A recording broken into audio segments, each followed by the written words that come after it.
The private jet hummed through the night sky, a sleek metal bird carrying its wealthy passengers above the troubles of the ordinary world. James Hartwell pressed his fingers against his temples, trying to ease the pounding headache that had become his constant companion. At 42, he looked a decade older, gray threading through his dark hair, lines etched deep around his eyes, his expensive suit hanging looser than it had 6 months ago. He was exhausted, bone-tired in a way that sleep couldn't fix. The CEO of Hartwell Industries had spent the last 72 hours closing a deal that would add another $100 million to his portfolio. He should have felt triumphant. Instead, he felt hollow, like a man going through the motions of a life that had stopped meaning anything long ago. His phone buzzed incessantly with congratulatory messages. He couldn't bring himself to read. His assistant had booked him the entire cabin for privacy, but at the last minute, the airline had placed 2 passengers in the back rows, some mix-up with overbooking. On commercial flights, James didn't care. He just wanted to close his eyes and forget. "Excuse me, sir?" The small voice startled him. He looked up to find a little girl standing in the aisle, no more than 7 or 8 years old, with wild curly hair barely contained by a worn headband. Her clothes were clean but faded, her sneakers held together with duct tape. She clutched a stuffed rabbit that had seen better days. "You look tired, sir," she said, her brown eyes filled with genuine concern. "Are you okay?" James blinked, caught off guard. When was the last time anyone had asked him that and actually cared about the answer? "I'm fine, sweetheart." "Where are your parents?" She pointed to the back where a woman dozed fitfully, her face pale and drawn. "That's my mom." "She's sleeping. She's always tired now because of the treatments." Something in his chest tightened. "Treatments?" "For her cancer," the girl said matter-of-factly, as if discussing the weather. "We're flying to Boston. There's a doctor there who might help. We've been saving for 2 years." She smiled then, a heartbreaking flash of hope. "My name's Sophie. What's yours?" "James," he heard himself say. Sophie climbed into the seat across from him without invitation. Her rabbit settled on her lap. "You really do look tired, Mr. James, not just sleepy tired, sad tired."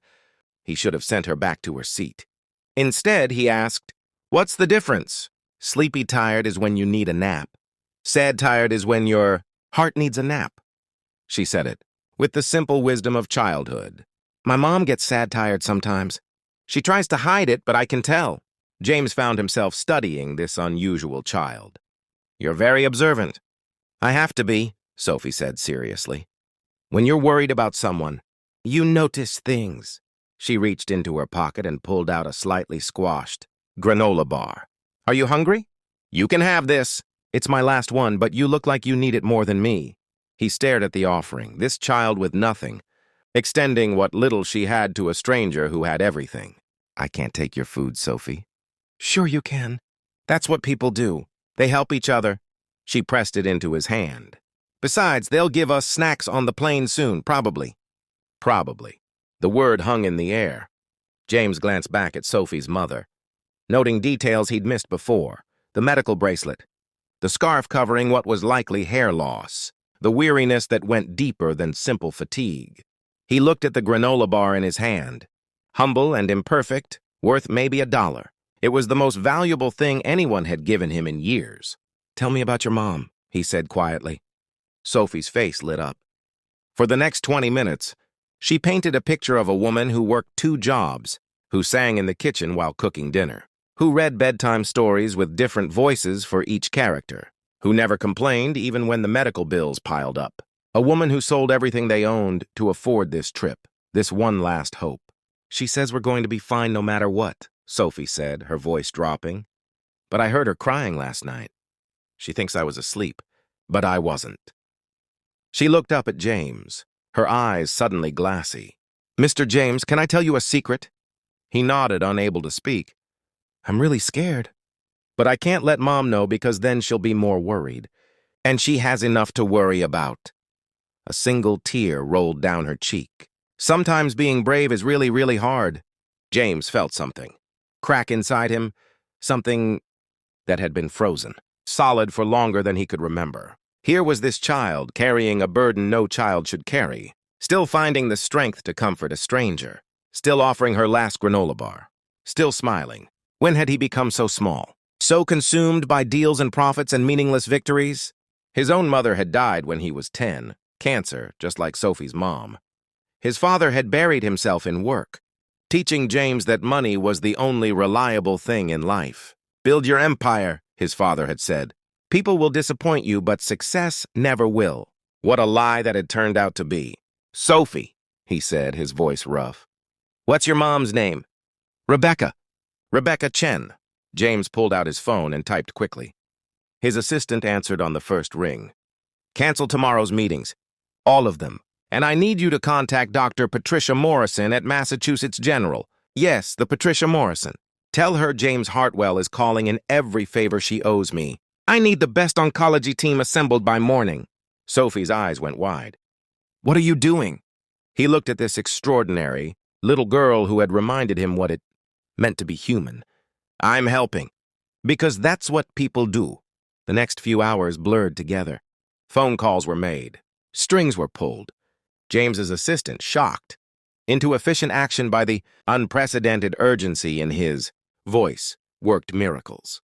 By the time the plane landed, Rebecca Chen had appointments with 3 top specialists, a suite at a medical hotel free of charge, and every test and treatment covered by the Hartwell Foundation, a charity James had created years ago for tax purposes and then promptly forgotten.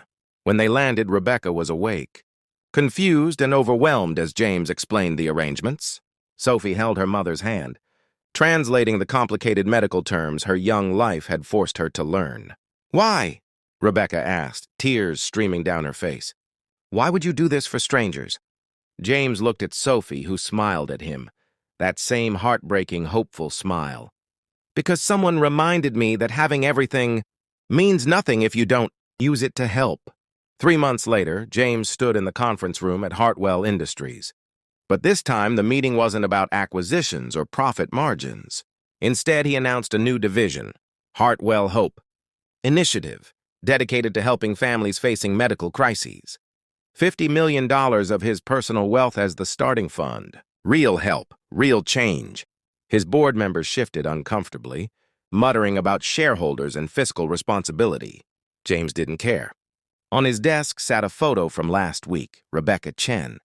Healthy and glowing, her hair growing back in soft curls. Beside her stood Sophie, holding her stuffed rabbit, both of them beaming at the camera. Rebecca's treatments had worked. The cancer was in remission. But that wasn't the only thing that had been healed. James slept better now. The headaches had faded. He'd reconnected with his sister, whom he'd barely spoken to in 5 years. He volunteered at the Children's Hospital every Saturday. He'd even started dating again, a teacher he'd met during a Hartwell Hope event. Someone who saw him, not his bank account. The exhaustion that had consumed him had lifted, replaced by something he'd forgotten existed. Purpose. His phone buzzed with a text from Sophie. Mom and I are making cookies. She says you look much less tired now. James smiled, a real smile, the kind that reached his eyes. He replied, You changed my life, Sophie. Thank you for seeing me. Her response came immediately. I just saw someone who needed help. But you did the changing yourself, Mr. James. You remembered how. He sat back in his chair, looking out over the city. For years, he'd been building an empire while slowly disappearing inside it, mistaking accumulation for achievement, confusing success with significance. One little girl with nothing had given him everything, had held up a mirror and shown him the man he'd stopped being. Sometimes the most powerful thing in the world isn't money or influence or power. Sometimes it's a child's simple question, offered with genuine care. Are you okay? And sometimes admitting that you're not is where healing begins. James touched the photo on his desk, his fingertips resting gently on Sophie's smile. He didn't look tired anymore. He looked alive, finally blessedly alive. And for the first time in decades, when someone asked how he was, he had an answer worth giving. I'm good, really good, because I learned that the truest measure of wealth isn't what you have, it's what you give when someone needs it most.